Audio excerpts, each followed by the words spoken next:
In the long and complex story surrounding the Roswell incident, a new chapter allegedly emerged with the quiet release of a mysterious photograph. The image in question shows what appears to be a humanoid figure lying motionless on rough ground. Though grainy and aged, the photograph has stirred deep interest within the UFO research community and among believers in the Roswell case. According to the claims, the image was released by one of the last surviving members of the military recovery team assigned to collect debris at the Roswell crash site in the summer of 1947. This individual, whose identity remains deliberately anonymous, reportedly sent the image to a small number of UFO researchers and enthusiasts shortly before his passing.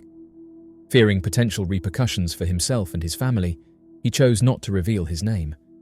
Instead, he asked those who received the photo to share it widely only after he had passed away. His motive, according to those familiar with the story, was not fame or recognition, but simply to ensure that a piece of truth would finally see the light of day. The photograph shows what many describe as a humanoid being with disproportionately long limbs, a small torso, and a large head. While the details are not fully clear, the shape and posture of the figure resemble long-held descriptions of extraterrestrial beings. Its presence in the image adds weight to claims that the Roswell crash involved not only advanced technology, but also non-human life forms. The story goes that the photograph was taken not long after the Roswell incident occurred, during the initial response when military personnel were dispatched to investigate the wreckage discovered on a remote New Mexico ranch. This specific individual, who had been involved in the cleanup operation, allegedly kept a copy of the photo hidden for decades. According to his message sent along with the image, the emotional weight of carrying this secret for so many years had become too great. Nearing the end of his life, he believed that releasing the photograph was the right thing to do. For many believers in the Roswell story, the photo represents more than just a glimpse into a mysterious past. To them, it is a form of vindication. For decades, they have argued that the Roswell incident was not about weather balloons or radar experiments, but about a genuine encounter with something unknown. Despite government denials and official explanations, rumors of alien bodies being recovered have never gone away. If authentic, this image provides physical support for those claims, bringing them out of the realm of speculation and closer to accepted reality. The image quickly began circulating in online forums, research circles, and social media groups devoted to UFO phenomena. Many users expressed a deep sense of sadness, not only because of what the image might imply, but also because of the circumstances under which it was released. There was a growing realization that many of the individuals with first-hand knowledge of the Roswell case were no longer around to speak. The truth, if it exists, lies in the memories of those few remaining witnesses. The photograph, then, is seen not just as evidence, but as a final message from one of those witnesses who could no longer bear the burden of secrecy. Some observers have commented that it is deeply unfortunate that information of this nature has to be released in secrecy, often only after the individual feels safe from potential consequences. The fear of ridicule, professional consequences, or even retaliation appears to have kept many silent. This particular story only reinforces the long-standing belief that the Roswell incident was not only covered up, but that the cover-up itself was maintained with a great deal of pressure and fear. The fact that this person chose anonymity, even in their final moments, speaks volumes about the atmosphere surrounding the case. Critics have raised questions about the authenticity of the image. Some argue that without direct provenance, the photograph cannot be taken as definitive proof. However, even among skeptics, there is acknowledgement that the timing and method of its release lend it a degree of credibility. Unlike some hoaxes which appear for attention or financial gain, this image came quietly, attached to no name, no demands, and no profit. It was passed along as a parting message, a final contribution to a mystery that has captivated millions. There is also a sense of collective reflection among those who have followed the Roswell case for many years. The appearance of this image reminds them of how much has changed since 1947, yet how many questions remain unanswered. Technology has advanced, society has shifted, but the central mystery lingers. What really happened on that quiet New Mexico ranch all those years ago? This photo adds another layer to that question, and potentially another clue. Some have also commented on how tragic it is that individuals involved in events like Roswell have to carry these stories in silence for so many years. There is a shared feeling of sorrow among researchers and the curious public that such monumental experiences are hidden due to fear. The hope now is that this image might inspire others who may still hold photographs, documents, or memories to come forward, perhaps even anonymously, so the complete picture can one day be known. As with all things related to Roswell, the truth lies somewhere between what is known and what is still concealed. This photo may never be verified in a traditional sense, but its impact has already been felt. It has reignited discussions, opened old debates, and more importantly, reminded everyone that the Roswell story is still unfolding, even after more than 7 decades. Ultimately, the photograph stands as a symbol. Whether it is genuine or not, it speaks to the deep desire for truth, for clarity, and for answers. In the warm summer of 1947, nestled beneath the wide blue skies of New Mexico, a quiet and humble cowboy named William M Brazelle stumbled upon something so strange and otherworldly that it would echo through history for decades to come. Either in late June or the first week of July, near the town of Roswell, Brazelle encountered debris scattered across the open fields of the Foster Ranch, where he worked as a foreman. What he found that day would soon become the focus of intense speculation, mystery, and debate, giving rise to what the world now refers to simply as the Roswell UFO incident. Mac Brazelle was known as an honest, hard-working man. A devoted sheep herder and rancher, he spent his days tending livestock and enjoying the quiet life of the southwestern plains. He was the type of man who, in a different life, could have been played by a Hollywood actor like Jimmy Stewart, a gentle soul who tipped his hat and always lent a helping hand. While his wife and children lived in Tularosa, Mac stayed close to the ranch in Corona during the work week, bunking in the old ranch house nearby. In the first days of July 1947, a powerful thunderstorm swept through the region. Thunder boomed across the desert, and lightning split the sky with its electric fingers. Among those bursts, one particular explosion stood out to Mac. It was sharper, louder, and more jarring than a simple lightning strike. The next morning, while checking fences for storm damage alongside a neighbor's son, William D. Proctor, Brazelle came across an unusual field of wreckage. Strange metallic-looking pieces were scattered across a wide area between 2 small hills, separated by an arroyo. The materials were like nothing he had ever seen before. Curious and slightly unnerved, Brazelle gathered up some of the debris and took it back to the ranch. He stored it in a shed, unsure of what to make of the material. Later, he returned with his children to collect more. His daughter would later describe the pieces as a mix of silvery metal foil, waxed paper, and tape-like material. Some bits had symbols or markings that didn't resemble any known language. When held to the light, the tape displayed strange pastel designs, almost like flowers. Despite its appearance, none of the material could be torn, bent, or burned. It was incredibly light, yet unnaturally durable. The Brazelle family, familiar with weather balloons and even foreign observation balloons that had once floated down in the region, were certain that what they had found was not a balloon. This material was entirely unlike anything they had encountered before or since. On either the 6th or 7th of July, Brazelle brought a portion of the wreckage to Chaves County Sheriff George Wilcox. Not knowing what to make of the strange find, the sheriff contacted Major Jesse Marcel, the intelligence officer at nearby Roswell Army Airfield. Marcel, intrigued by the story, went with another officer to the ranch to examine the debris for himself. That same day, Marcel and Brazelle combed through the wreckage site. Marcel later described finding scattered patches of silvery foil and rubber-like material, though he would later suggest that what was eventually shown in public photos wasn't what he had originally recovered. On the 8th of July, Walter Haut, public information officer for the Roswell Army Airfield, released a press statement that shocked the nation. According to the release, a flying disc had been recovered on a ranch near Roswell. The story was immediately picked up by multiple media outlets and ran on the front pages of newspapers across the country. That same evening, Mac Brazelle was interviewed by reporters from the Roswell Daily Record and the Associated Press. His photograph was taken and transmitted across the newswire. However, the timeline offered some inconsistencies. Brazelle claimed he had found the wreckage on the 14th of June, while the military release said the debris had only recently been discovered. Regardless, the public was captivated.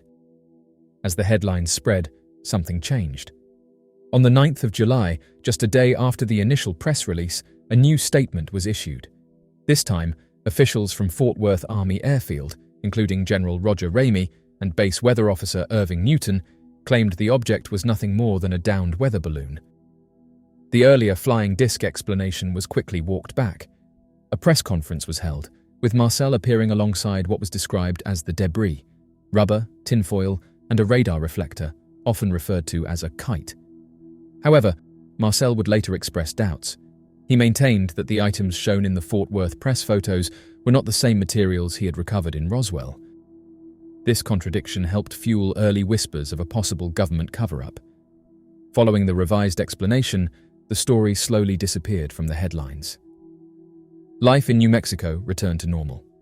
M Brazelle, reportedly uncomfortable with the attention, chose to stay quiet. People didn't talk much about flying discs in those days, and the subject quickly faded from public consciousness. That was until decades later, when in 1978, nuclear physicist and author Stanton T. Friedman tracked down Jesse Marcel for an interview. Marcel revealed his doubts about the balloon story and recounted details of what he had actually seen at the crash site. This conversation reignited public interest in what had long been considered a closed chapter. Over the next several years, researchers began digging. Friedman, along with William Moore, Carl Flock, Kevin Randle, and Donald Schmitt, conducted interviews with hundreds of people who had connections, real or alleged, to the events of Roswell. They uncovered stories of strange materials, hidden wreckage, and even beings not of this world. Thanks to the Freedom of Information Act, previously classified documents became available to the public. These documents added fuel to the theory that the Roswell crash involved something far more advanced than a weather balloon. In the 1990s, amid a growing interest in unexplained aerial phenomena and decades after the original Roswell incident, the United States Air Force took a step that would both clarify and deepen the mystery. The Air Force released 2 major reports attempting to settle once and for all what had really occurred in the summer of 1947 near Roswell, New Mexico. These publications aimed to explain not only the debris that had sparked global speculation, but also the increasingly widespread stories of alien bodies and secret military operations. According to the Air Force, the debris recovered from the Foster Ranch was not from an extraterrestrial spacecraft, but instead from a classified program known as Project Mogul. This top-secret project involved high-altitude balloons designed to detect potential Soviet nuclear tests during the early years of the Cold War. The Air Force maintained that what witnesses described as unusual materials were simply components of these experimental devices: metallic foil, balsa wood, rubber, and radar reflectors used for tracking. In response to the rumors of alien bodies being recovered, the Air Force attributed such claims to a mixture of military test dummies used in high-altitude experiments, actual accidents involving military personnel, and the inevitable distortion and embellishment of stories over time. They also pointed to hoaxes as contributing to the confusion. These explanations were the first formal effort by the United States government to directly counter the alien recovery narrative, which had steadily grown since the late 1970s. Even before the Air Force weighed in, independent skeptics such as Robert Todd and Philip J. Klass had published detailed doubts about the legitimacy of UFO-related claims. These individuals had long argued that misidentifications, psychological factors, and misinformation were at the heart of many UFO reports, including the Roswell case. By the time the Air Force reports were released, much of the groundwork for a skeptical interpretation had already been laid. Over the years, researchers had interviewed hundreds of individuals who were either directly or indirectly connected to the Roswell incident. However, very few had actually been present at the crash site or had handled the physical debris. According to Carl T. Flock in his book, Roswell, Inconvenient Facts and the Will to Believe, out of roughly 300 people interviewed by authors Kevin Randle and Donald Schmitt for their book UFO Crash at Roswell, only 41 were deemed primary or secondary witnesses to the events. Even fewer, just 23, were believed to have seen any actual debris. Out of all those, only 7 individuals firmly asserted that the wreckage was of alien origin. One of the greatest challenges in understanding what really occurred is assessing the credibility of witnesses. Many of those who came forward with accounts of seeing alien bodies or spacecraft were sharing second-hand stories or had given varying, often contradictory versions of events. In some cases, witnesses were elderly and struggling to recall details clearly after the passage of several decades. This time gap between the original events in 1947 and the resurgence of interest in the 1970s and 1980s made it difficult for researchers to evaluate the accuracy of personal memories. A particularly problematic figure in this regard was Major Jesse Marcel. Marcel had originally been among the first to examine the debris recovered from the ranch, and his early comments stating that the material was not of this world sparked much of the public fascination with the case. However, Marcel later revised parts of his account. When confronted with photographs of the debris he had once said was extraterrestrial, he agreed that the material resembled parts of a weather balloon. Then, when told that experts had identified the materials as balloon components, he backtracked, stating that those items were not part of the original find. Critics such as Roger G. Todd and Timothy Printy noted that Marcel had a tendency to exaggerate, including false claims about his military service, which further complicated the task of evaluating his reliability. Despite the Air Force's detailed explanations, their reports did not end the controversy. Instead, they created more divisions within the UFO research community. Some prominent researchers took the reports as confirmation that no alien involvement had ever occurred. They pointed out that even the Air Force did not know what the flying discs reported in 1947 were, leading them to suspect Soviet espionage devices rather than anything otherworldly. Yet other researchers doubled down on the belief that something extraordinary had happened in Roswell. Donald Schmitt and Tom Carey, two leading investigators in the field, published the book Witness to Roswell in 2007. In this volume, they revisited the original claims and presented a roster of more than 600 individuals who were either directly or indirectly connected to the events of 1947. Many of these individuals, they asserted, supported the original version of the story, that a flying saucer had crashed and that alien beings had been recovered. In Witness to Roswell, Schmitt and Carey advanced a timeline suggesting that the crash occurred on the evening of Thursday, the 3rd of July, 1947. They suggested that M Brazelle had not only collected debris from the site, but also showed pieces to local residents in Corona. According to their research, Brazelle took fragments of the wreckage to stores, taverns, and even a rodeo in Capitan on the 4th of July. Allegedly, several people took souvenirs before Brazelle officially reported the find to military authorities on the 6th of July. Afterward, the military began collecting the scattered objects and even reportedly searched local ranches and buildings for any remaining pieces. Schmitt and Carey also proposed the possibility of a second crash site, a theory that had been mentioned in earlier books. They claimed that Brazelle had found this second site days after discovering the initial debris, and that this discovery is what ultimately prompted him to contact authorities. Perhaps the most dramatic revelations in Witness to Roswell centered around new claims that alien bodies had indeed been recovered. For the first time, they reported that Jesse Marcel had seen alien beings.